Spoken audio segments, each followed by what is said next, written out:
Dust and dreams. Whirlwinds, miniature dervishes of dust, taunted Jeb Stone's orderly cornrows, their erratic dance a stark contrast to his efforts. The house, a solid, time-worn structure of 2 stories, presented a stark silhouette against the blazing sun. Its porch swing emitting a plaintive creak with each gust. Outbuildings slumped, their painted surfaces flaking and fences listed like exhausted wanderers craving repose. A poignant, broken beauty clung to the place, mirroring Jeb's own spirit, he mused. He stood at the porch's edge, red soil caked to his boots, ubiquitous as despair on Harmony Ranch. Squinting against the glare, the wrinkles around his eyes deepened, etching themselves like fissures into baked clay. Harmony Ranch, an ironic moniker, considering the discord that reverberated through its barren rooms. Passed down from his father and his father before him, generations of Stones had invested their labor and essence into this land, wresting sustenance from the unyielding earth.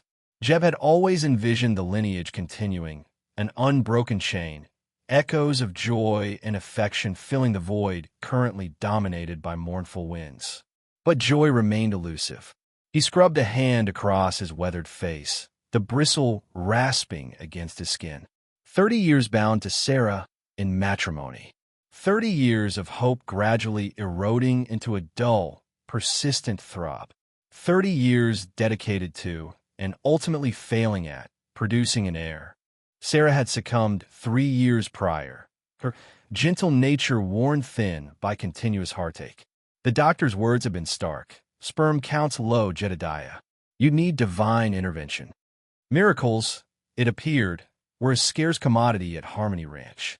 He spat a stream of tobacco juice that darkened the parched soil, disappearing quickly. The silence felt like a physical weight, pressing down, stifling. Inside, the house held Sarah's spectral presence. Her cross-stitched piece still hung askew in the hallway. Her favored rocking chair remained vacant by the hearth. Even a faint trace of her lavender-scented soap lingered, a relentless, agonizing reminder of what he lacked, what he could never reclaim. He craved the commotion of children, tiny handprints smudging the panes, playthings strewn about the floor. He yearned for the comfort of family nestled around the dinner table, the soft cadence of shared narratives.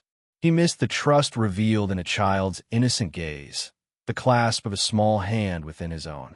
Instead, only dust, silence, and a gnawing solitude kept him company. He turned, making his way toward the barn, the steady thud of his boots a lonely cadence in the expansive emptiness. He had to check on Daisy, the mare. Expecting, she became the outlet for all his frustrated paternal instincts. A foal, an imperfect substitution, but life's tiny spark in the encroaching gloom. Entering the barn, the mingled aromas of hay and manure filled his senses. He detected the murmur of voices emanating from the rear stalls. He recognized Hank's gravelly tone, his hired hand, and the reedy voice of Silas, an occasional handyman. He halted, eavesdropping, heard tales of places way off where they got girls, orphans, mostly. Good workers, strong backs, that was Silas. Humph, Hank countered. Sounds like trouble, Silas, and costly, too. Trouble, perhaps, Silas conceded. But these are desperate times, Hank. Desperate measures for unorthodox solutions. Man needs help, and this is the only way he sees. Jeb's pulse quickened in his ears. He understood their meaning. He'd caught fragments of the same whispers. Rumors exchanged in hushed tones in the shadowy corners of the saloon. Veiled implications passed between men with knowing looks. Sources where one might acquire assistance. Girls, they were called. Young women, generally from impoverished settlements, bartered or sold to affluent landowners in need of labor. He had dismissed it as mere gossip, the kind of exaggerated tale that bloomed in the harsh landscape of the West. Now, standing in the dusty barn, the concept took root in his consciousness, a shadowy seed sprouting in the fertile soil of his loneliness and grief. He was aware of its impropriety, its probable illegality, and Sarah would have been appalled. But the idea of a child, a young girl, filling the vacant spaces in his existence. The chance of finally having someone to nurture, to guide, to cherish, it was an overpowering enticement. He moved forward, his boots grinding on the straw-strewn floor. Hank and Silas looked up, surprised. "Jeb," Hank muttered, his voice strained. "Didn't realize you were there. What are you two yammering about?" Jeb questioned, his voice raspy, revealing nothing. Silas shuffled, averting his eyes. "Just old wives' tales, Jeb. Nothing of substance." Jeb fixed them with a narrowed gaze. He could feel the weight of his choice bearing down on him, a crushing burden settling on his soul. "I'm all ears," he stated, his voice low. "Tell me more about these places." The motes of dust, illuminated by the afternoon sun, accentuated the ensuing silence within the barn. The only sound was Daisy's soft whinny from her stall, a mute plea for connection amid the storm gathering in Jeb Stone's heart. The storm of an impossible dream. The bargain. The wind, a mournful harmonica solo, dogged Jeb's battered Ford down the rutted track. Each mile chewed into the precious, fading light and deeper into the hollow ache in his gut. He'd offered only a dismissive grunt when questioned, revealing nothing of his destination. This pilgrimage demanded solitude. This transaction, the cloak of secrecy. The sweat-stained, coffee-blotched map steered him into the desolate heart of the Badlands, beyond Harmony Ranch, where skeletal Joshua trees scraped against the sky and the hush was a palpable weight. For an hour, he'd seen nothing but the implacable scrub and stone, baking under the relentless sun. Finally, the track dissolved into a meager clearing. A shanty, pieced together from mismatched scraps of wood and rusted metal, hunched on the horizon like a wounded beast. A lazy plume of smoke spiraled from a corroded stovepipe, the sole testament to habitation. Jeb killed the engine. The sudden quiet was a physical blow. He emerged, the arid air sandpapering his throat. The cabin radiated neglect, tinged with a disquieting aura that raised gooseflesh on his arms. He approached the door, boots kicking up dust devils. A moment's hesitation, then he rapped a knuckle against the wood. The sound echoed, unanswered and cavernous. He hammered again, harder. A voice, thick with phlegm and impatience, finally rumbled from within. "Hold your water. I ain't sleepin'." The door groaned inward, revealing a man sculpted from the same harsh clay as the landscape. Lean and weathered, his face was a roadmap of hard times and tougher choices. Pale, watery eyes scrutinized Jeb with suspicion. "You Stone?" he barked, dispensing with pleasantries. Jeb swallowed, his nod barely perceptible. "That's me. Get in then. Time ain't free." The man yielded, exposing a dimly lit interior crammed with mismatched discards, teetering stacks of newsprint, and the cloying scent of stale tobacco. Jeb crossed the threshold, feeling the man's gaze bore into his back. A skeletal wooden chair was indicated with a jerk of the head. "Seat." The chair protested as Jeb sank into it. The man remained standing, arms crossed. "So, you're here for the girl?" The words hung in the air, stark and devoid of sentiment. Jeb met his gaze, his own face a granite mask. "I am." A grunt was the man's only reply. "You got the payment?" Jeb retrieved a weighty pouch from inside his coat. It landed on the rough table between them with a muffled thud, amplified in the close confines. The man's eyes darted to the pouch, then back to Jeb. "Verify it." Jeb opened the pouch, his fingers thick with apprehension, and began to count. Each bill represented a sacrifice, a deferred repair, a lighter plate. It was the sum total of his resilience against years of drought and ruin. He looked up. "It's all there." The man's expression remained a cipher. He rummaged in a drawer and produced a folded document, tossing it onto the table. Her indenture, signed and witnessed. Jeb picked up the paper, his hands trembling subtly. He unfolded it and scanned the text, a frown deepening his brow. A crude agreement, it assigned Lily's services to the possessor for an undefined term. The stipulations were imprecise, the language deliberately murky. It was a document that reduced a girl to a chattel, a disposable tool. A wave of sickness crested within him. He knew this was ethically bankrupt, but seeing it formalized on paper made it brutally concrete. Raising his eyes, he met the man's gaze, his own reflecting a volatile mix of outrage and revulsion. This isn't right, he ground out, his voice tight. The man just shrugged. Right, wrong, water under the bridge. You got what you came for. Now clear out. Jeb stared at the contract, then at the pouch of hard-won cash, then at the man's cold, indifferent stare. You should just leave, destroy the document, and abandon Lily to her fate. But he couldn't. He couldn't consign her to this forsaken existence. Folding the indenture, he tucked it away. He rose, his limbs leaden. Where is she? Holding pen. Past the old Miller place. The man flicked a thumb casually over his shoulder. She'll be expecting you. Jeb nodded, unable to hold the man's gaze. He turned toward the door, the enormity of his choice pressing heavily upon him. Stepping back into the sunlight, the vast, desolate landscape mirrored the emptiness spreading in his soul. He had acquired Lily's freedom, but at what forfeiture? He had exchanged his savings for a slip of paper and a fragment of his integrity for a chance at redemption. As he trudged toward his truck, the chilling certainty lingered. He had just brokered a deal with the devil himself. Arrival. The truck bucked and swayed on the rutted track, each jolt a sharp jab of apprehension in Lily's chest. Harmony Ranch. The sign might as well have been mocking her. Through the grimy window, the vista offered only sun-baked clay and skeletal shrubs, a far cry from any Concord. Back home, the flower market had pulsed with vibrant life.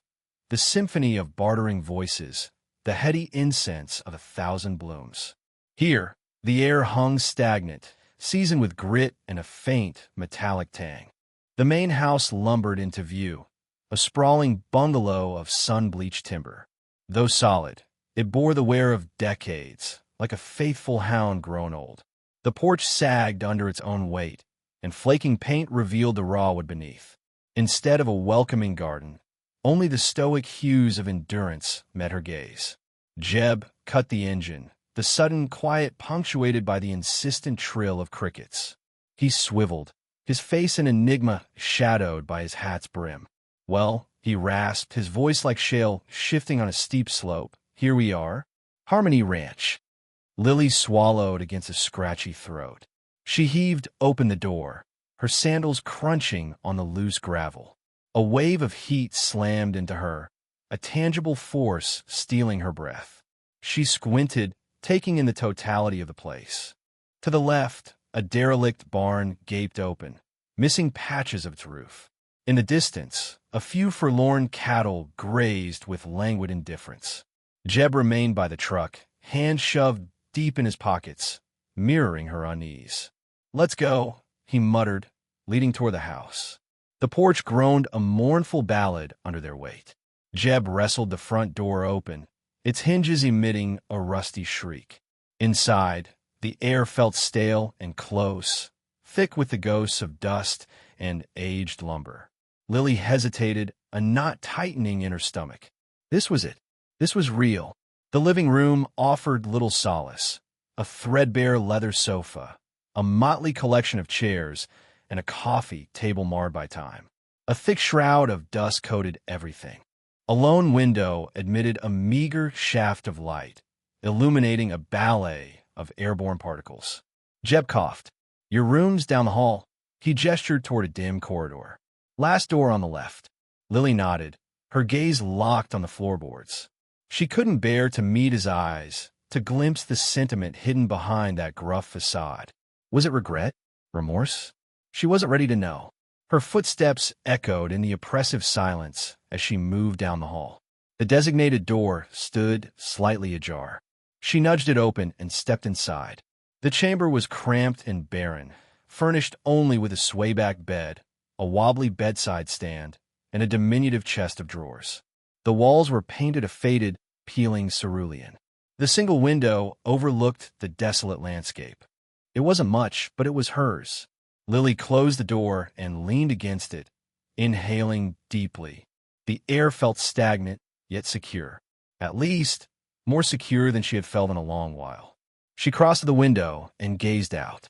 The sun blazed on the arid earth, stretching shadows into grotesque shapes. The cattle continued their unhurried grazing. She ran a finger along the rough-hewn sill, tracing the wood's grain. A hairline fracture snaked across the glass, resembling a jagged bolt of lightning. An idea sparked.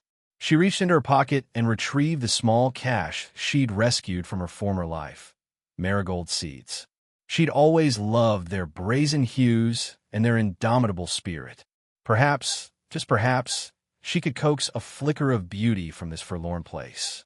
A renewed resolve surged through her. Lily pushed open the window, inhaling the arid air. It wasn't much, but it was a beginning. She would carve out a place for herself here. She would endure. Whispers in Harmony Valley. Before the dust devils dancing behind Jeb's Ford had settled, Maddie Jenkins, sentinel behind the Harmony Valley post office counter, had the Bakelite phone clutched to her ear. The summer sun, a brassy disk in the sky, baked the town square, leaving the park benches sweltering and the hanging fuchsia gasping for breath. Inside, though, a different kind of simmer was building, the electric hum of conjecture. Ethel, it's Maddie. You're never going to credit this. Jedediah's back. And company. The broadcaster's usual foghorn voice was hushed to a confidential murmur. She squinted through the delicate lace curtains. A girl, barely past tadpole stage, I figure. Slight thing, with eyes skittish like a doe caught in headlights. Across the way, at Hemlock's general store, gossip was already blossoming like bindweed. Silas Hemlock, propped against the counter, a precarious checkerboard of vast tabletop on his stomach, caught snippets of chatter and sucked on his pipe, the smoke curling thoughtful question marks in the air. Even the old hound, usually dead to the world under the oak, twitched an ear, as if sensing the shift in the communal atmosphere. That evening, the Harmony Valley Community Hall, generally echoing with fiddle music and potluck suppers, vibrated with an unusual tension. Chairs scraped on the worn boards as townsfolk assembled, their faces masks of mingled apprehension and curiosity. Maddie, predictably, commanded the floor. "Now, I'm not one to jump the gun," she commenced, her tone ringing with a decisiveness at odds with her words. "But we all know Jedediah, an odd bird, a loner through and through, and to bring a slip of a girl here without so much as a how do you do." The unspoken hung in the air, heavy as a humid day. Farmer Giles, his face a roadmap of wrinkles etched by sun and wind, cleared his throat, the sound like gravel shifting. "I heard tell he put out word for help. Fella who worked the ranch up and left last spring." "Help? That wisp of a thing." Sarah Miller, the schoolmarm, arched a skeptical brow. "And what of her kin? From whence did she spring?" The questions flew, sharp and swift as thrown darts. Jedediah's character was dissected, examined, and reassembled until it became a caricature of the man they believed they knew. Speculation flourished, fed by years of buried grudges and the anxieties of small-town life. Meanwhile, back at Harmony Ranch, Lily fought to ignore the weight of unseen eyes. She knelt in the parched earth, soil clinging to her fingertips, coaxing life into fragile marigold sprouts. The breeze carried fragments of conversation from the valley, faint and distorted, but she felt their judgment like a creeping frost. Inside the weathered farmhouse, Jedediah sat rigid at the scarred kitchen table, his calloused hands cradling a faded coffee cup. He stared out the window, his gaze lost on the horizon. He knew the whispers traveling the miles. He could almost hear their doubts, their fears, their pronouncements. He'd always been an outlier, a recluse in a community that prized sameness. But this felt different. This was bigger than him. He glanced at Lily through the pane.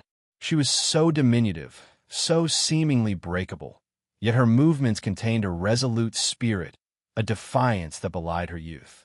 A wave of protectiveness washed over him, a fierce determination to shelter her from the tempest gathering in Harmony Valley. He wouldn't let them shatter her spirit. He wouldn't let them tarnish his. As twilight descended, Lily entered the house, her face bathed in the gentle light of the kerosene lamp. She remained silent, but her eyes locked with Jedediah's, and in that unspoken connection, an understanding bloomed. Both were outsiders, lost in a sea of suspicion. But they were not entirely alone.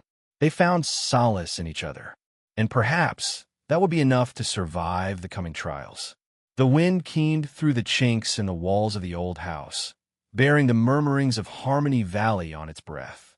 The murmurings spoke of suspicion, of assessment, of trepidation.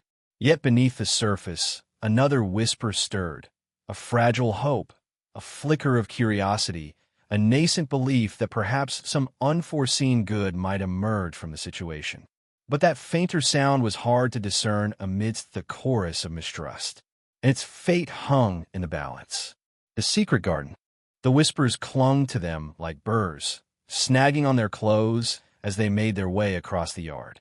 Jeb remained impervious, his focus solely on the path leading to the barn-shadowed maw. Lily, however, absorbed the town's animosity like a sponge. Each narrowed gaze, each brittle smile that lacked warmth, left her skin crawling. She walked with her chin tucked low, her hands clasped tightly, as if holding on to something precious. One afternoon, while Jeb battled the rusted latch of the corral, Lily drifted away from the austere facade of the house. The dwelling was modest, but the yard sprawled, a wilderness of neglect. Thistles and bindweed strangled the remnants of flower beds, and the grass was a faded tapestry of browns and lackluster greens. Tucked away behind the building, almost swallowed by a riot of wild roses and a dilapidated tool shed, she unearthed a forgotten space, a garden. It was a disaster. Its weathered fence leaned precariously, and the soil was compacted, choked by weeds that towered over her.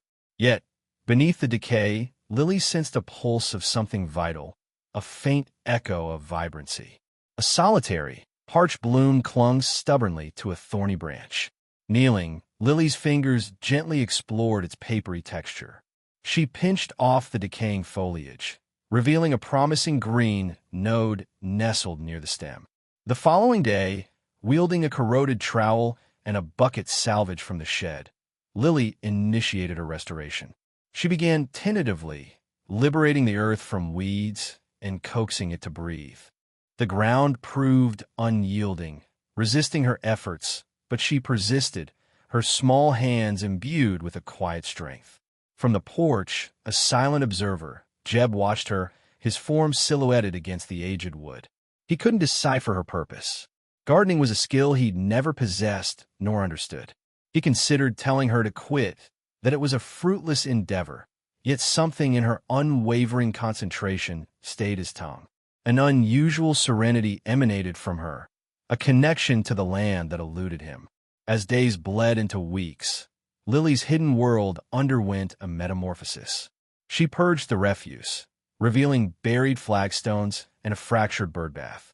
Discovering a colony of wild mint flourishing near the fence, she gingerly relocated it to a sun-drenched haven. She distinguished the wildflowers sprouting amidst the intrusive growth, azure bluebells, cheerful daisies, and sunshine-hued goldenrod, allowing them to thrive, painting her sanctuary with splashes of color. One twilight hour, Jeb encountered her irrigating the burgeoning plot with a sputtering hose. The descending sun cast elongated shadows across the landscape, bathing the scene in gradients of amber and ochre. "What are you at?" he questioned, his voice raspy. Without glancing up, Lily replied, making it better, her tone soft yet resolute. Jeb frowned, skepticism etched into his features. "Better? It's just dirt and weeds." Lily rose to her full height, her gaze meeting his squarely. "It's more than that," she countered, her voice laced with quiet fervor. "It's alive." Jeb scrutinized the space anew, truly seeing it for the first time.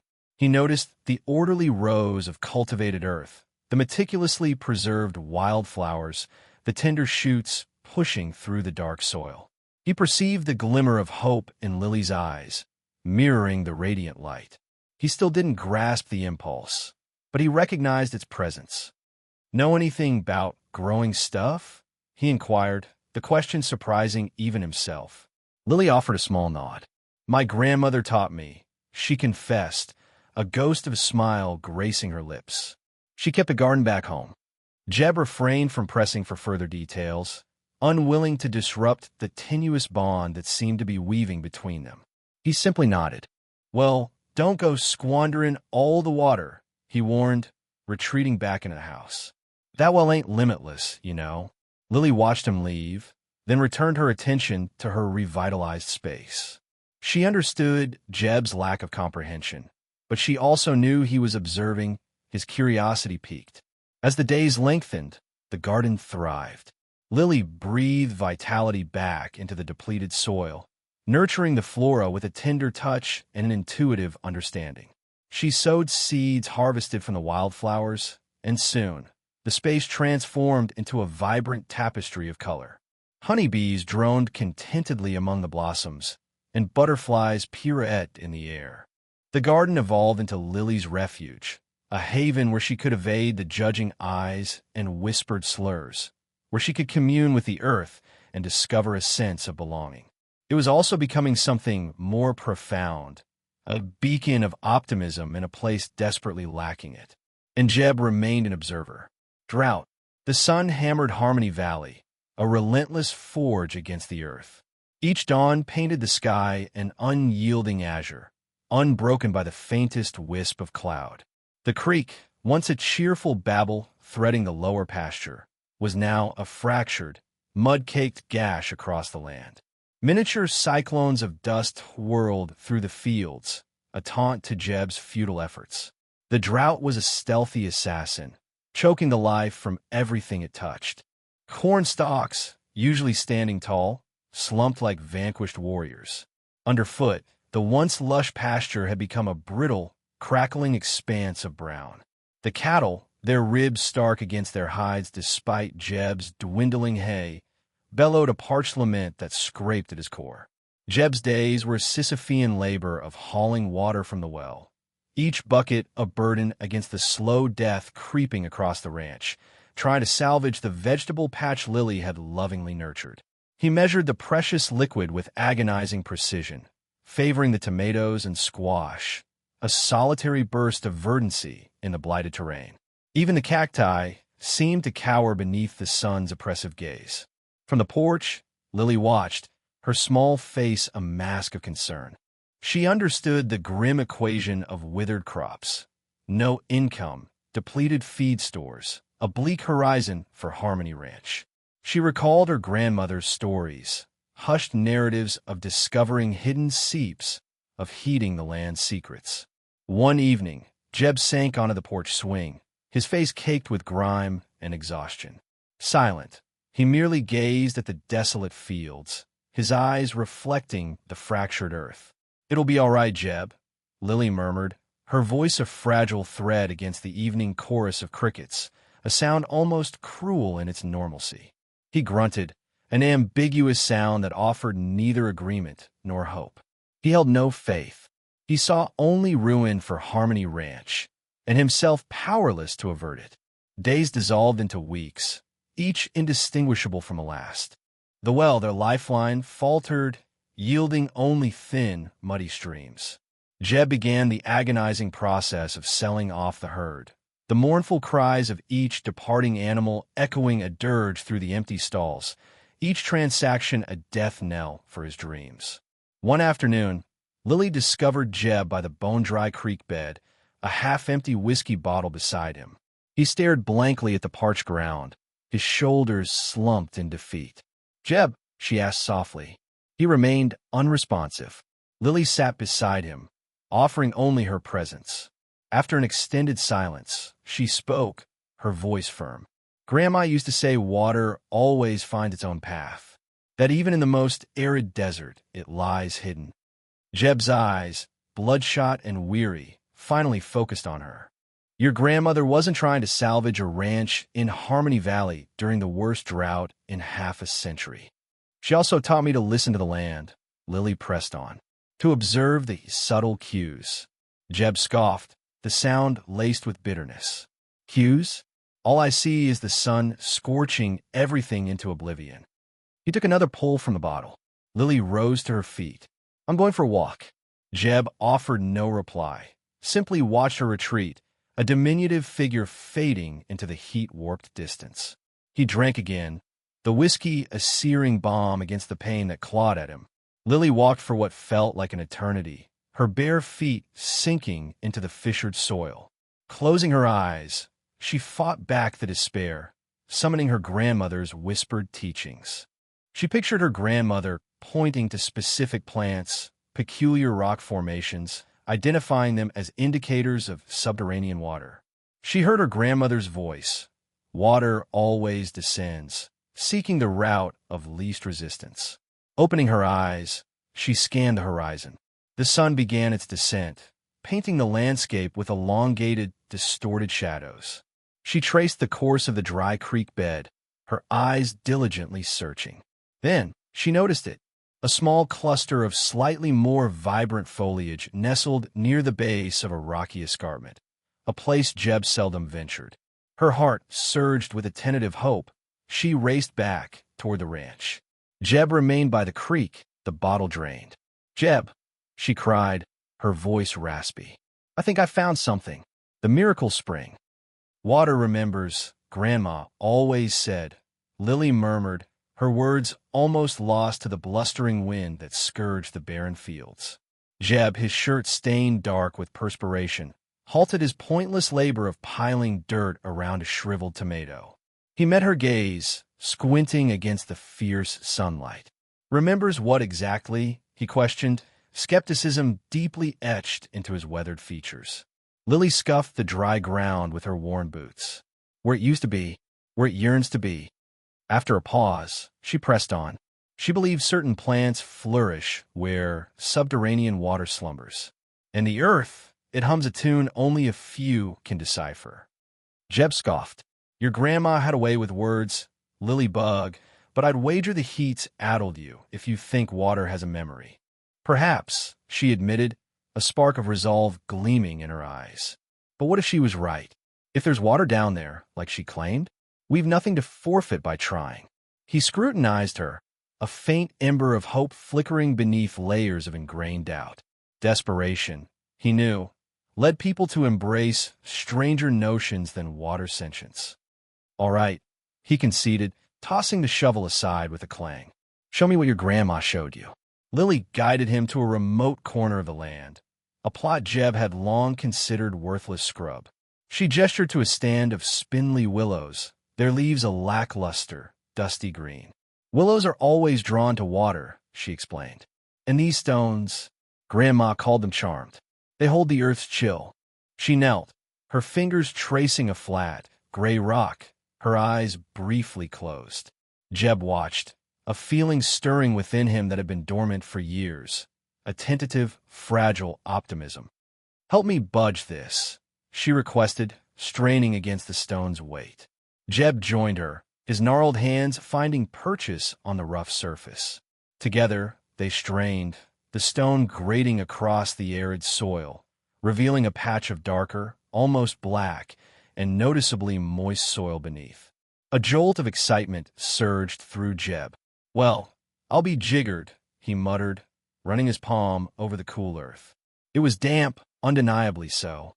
For the next several hours, they toiled in silence, excavating with shovels and bare hands under the relentless sun. The earth resisted their efforts, stubbornly packed and dry, testing their strength and resolve. Jeb's aging joints protested with each swing, but he persisted, fueled by Lily's unwavering determination. Lily, despite her slight frame, worked tirelessly, her face smeared with dirt, her gaze bright with purpose. She recalled her grandmother's lessons, minutely examining the soil, sensing subtle temperature shifts, straining to hear the faint murmur of hidden water. As they descended deeper, the atmosphere cooled, and the soil grew markedly wetter. A musky, fecund aroma arose from the deepening pit, a fragrance promising life and revitalization. Abruptly, Lily's shovel struck something solid. I think I've found something," she announced, her voice trembling with anticipation. Jeb abandoned his shovel and knelt beside her, peering into the widening cavity. Together, they gently cleared away the remaining soil, uncovering a sizable, flat rock, almost perfectly round. Grandma said, Lily began, then stopped, her eyes widening with astonishment. Grandma said the spring slumbers behind a sentinel stone. With a rush of adrenaline, Jeb gripped the edge of the stone and heaved. It was heavier than anticipated, but with Lily's assistance, they managed to lever it up and over, unveiling a dark, yawning abyss below. A gush of cool, humid air billowed upwards from the opening, carrying the unmistakable sound of water murmuring. Jeb gazed into the darkness, his heart hammering against his ribs. "We found it," Lily breathed, her voice filled with wonder. "We truly found it." But their task was far from complete. The spring existed, but it lay far below, obstructed by rocks and debris. The remainder of the day was spent clearing the passage, hauling out bucket after bucket of earth and stones.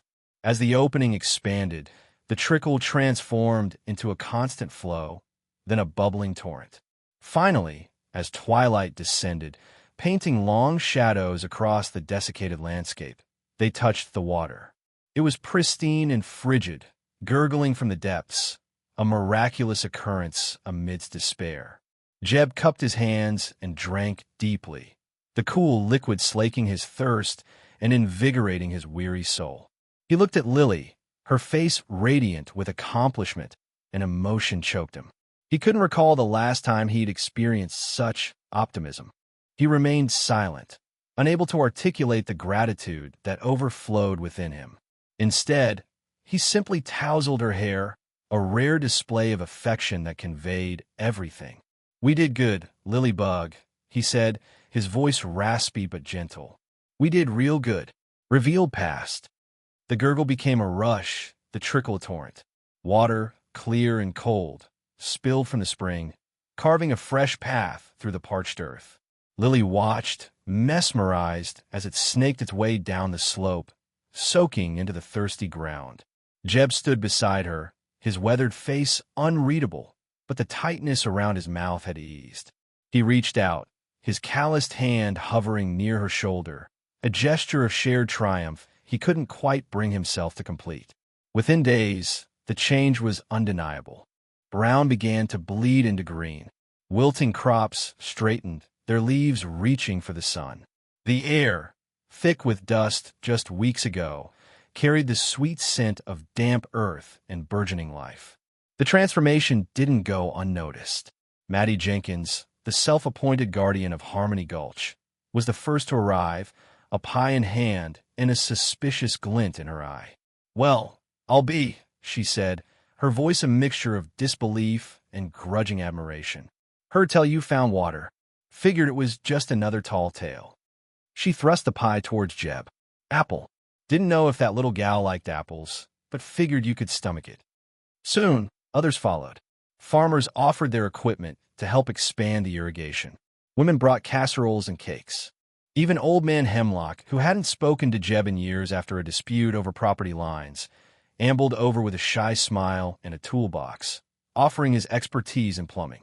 The whispers that had followed Lily and Jeb around town began to fade, replaced by cautious curiosity and, dare she say it, acceptance.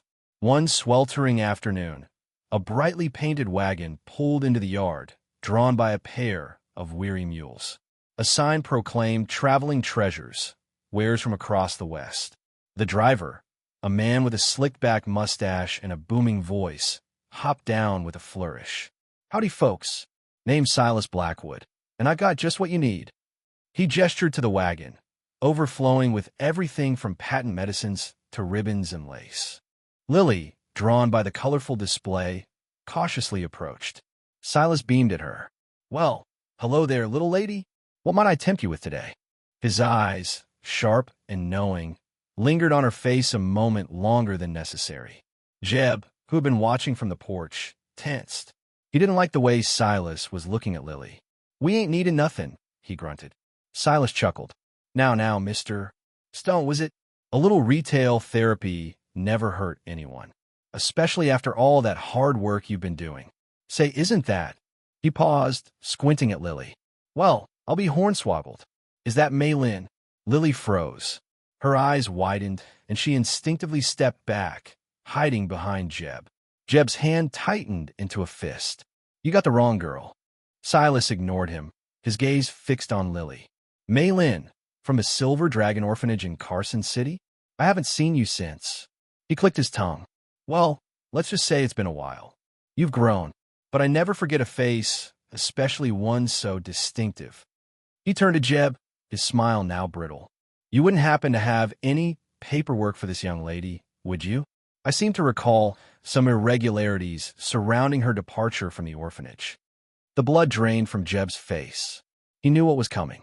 He'd known it, deep down, since the moment he'd taken Lily in. Irregularities? Maddie Jenkins, who had been browsing through Silas's wares, gasped. What are you implying? Silas shrugged, his eyes darting between Lily and Jeb. Just a little adoption fee that never made its way to the orphanage coffers. A missing child, officially speaking. You see, Mr. Stone, acquiring a child through unofficial channels is a serious offense, especially a child sourced through child labor. Lily flinched, the word labor hanging in the air like a curse. Maddie's face hardened. She stepped forward, her gaze unwavering. Jedediah Stone, is this true? Jeb didn't answer. He couldn't. The silence was his confession.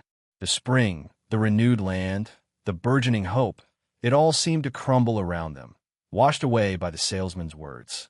The past, which he had so desperately tried to bury, had finally caught up with them. And Lily, the fragile blossom he had sworn to protect, was caught in the crossfire. A new harmony. The dust swirled around Jeb's worn boots as he hitched the buckboard to the gelding. He hadn't slept, the guilt and knot tightening in his gut with each passing hour. He had to do this right. He owed it to Lily, even if it meant losing her. He found Sheriff Brody nursing a cup of coffee at the diner. Brody's face was grim. Morning, Jeb. Silas was pretty insistent. Had paperwork, even. Said the orphanage wired money to someone around here a few years back. Someone answering your description. Jeb nodded, the truth heavy on his tongue. It's true, Brody. I paid a sum to bring Lily here. I thought I was saving her. Brody sighed, the sound weary. I gotta bring you in, Jeb. It's on my hands now. Federal offense, trafficking. The jail cell was cold and smelled of stale tobacco. Jeb sat on the cot, the reality of his situation settling in. He'd been a fool, blinded by loneliness and a desperate desire to fill the void in his life. The next morning, Brody escorted him to the courthouse. The courtroom buzzed with whispers. Maddie Jenkins sat in the front row, her face unreadable. Jeb avoided her gaze, shame burning his cheeks. The prosecutor, a stern-faced woman with tightly wound hair, laid out the case. The illegal acquisition of a minor, the violation of international laws. Jeb listened, his heart sinking with each word. Then Lily spoke. She stood, small but resolute, and faced the judge. Sir, with all due respect, Mr. Stone didn't kidnap me. He saved me. The orphanage, it wasn't a good place. I was hungry, cold, and alone. Her voice, though quiet, resonated with a strength that silenced the room. He gave me a home, she continued, her eyes fixed on the judge. He taught me about the land, about growing things. He showed me kindness when no one else did. He's my family. Maddie Jenkins rose to her feet. Your Honor, she said, her voice surprisingly firm. I've known Jedediah Stone for nigh on 50 years. He's a good man, a hard worker. Maybe he went about things the wrong way, but his heart was in the right place. That girl, Lily, she's brought life back to Harmony Ranch and to this town. They belong together. One by one, others joined Maddie, each speaking of Jeb's quiet generosity, his unwavering work ethic, and the undeniable bond between him and Lily. Even old Mr. Hemmings, who rarely had a kind word for anyone, spoke of Lily's green thumb and the flourishing vegetable garden she'd coaxed from the dry earth. The prosecutor, visibly taken aback by the outpouring of support, requested a recess. When court reconvened, the judge addressed Jeb directly. Mr. Stone, the charges against you are serious. However, in light of the circumstances and the clear bond between you and Miss Mei Lin, the court is willing to consider an alternative. He paused, his gaze unwavering. There is a process for legal adoption. If you are willing to undergo a thorough background check and home study, and if Miss Maylin consents, the court will consider granting you full legal custody. Jeb stared, stunned. Adoption? He swallowed hard, his throat suddenly dry. He looked at Lily, her eyes wide with hope. Yes, he managed to croak out. Yes, sir, I'll do whatever it takes. The next few months were a whirlwind of paperwork, interviews, and home visits. Maddie Jenkins practically moved in, scrubbing and polishing every surface of the house until it gleamed. The town rallied around them, offering support and encouragement. Finally, the day arrived. Jeb and Lily stood before the judge, hand in hand. The judge smiled, a rare and genuine expression. Jedediah Stone, he said, the court finds you to be a fit and proper parent. It is the order of this court that you are hereby granted full legal custody of Maylin Stone, now and forevermore. A collective sigh of relief swept through the courtroom. Lily squeezed Jeb's hand, her eyes shining with unshed tears. He looked at her, his heart overflowing with a love he never knew he was capable of. Years passed. Harmony Ranch flourished. Lily's garden expanded, a riot of color and life that drew visitors from miles around. She became a skilled botanist, experimenting with drought-resistant crops and sharing her knowledge with other farmers. Jeb, his gruff exterior softened by love, worked alongside her, his hands calloused but gentle. The memory of Silas faded, replaced by the warmth of community and the unwavering bond between a man and the girl he chose to call his daughter. Harmony Ranch became a symbol of hope, a testament to the power of second chances and the enduring strength of family, found not by blood, but by choice. The rolling fields that once seemed destined for dust now bloomed with life, a testament to a new beginning forged in adversity.